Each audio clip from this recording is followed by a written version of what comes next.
Today I'm going to drink my magnesium powder. Here is some fennel seeds in. Here is some flax seeds in. Here is some. Let me see. I put it in the blender. Here is some pumpkin seeds in here. And here chia seeds. This is not my magnesium powder. Then I put it in my glass and put a little bit of milk in it. These days I drink everything with milk. I want to go back to the baby stages. Yes, I just heat it up a little bit in the microwave. The best thing for you to drink, I must drink it. This is normal dairy milk. Almond milk is very good.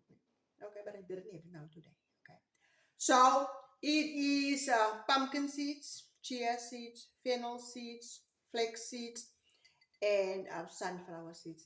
It's very good for you. You can also put this powder on your porridge, put a yogurt in, make it, eat it every day. That's what I normally do. But the time still drink it with milk.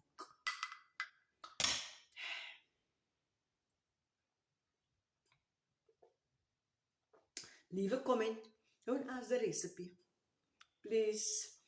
TikTok is going to remove, if I give you the recipe, you're going to remove it. Don't do it. Please.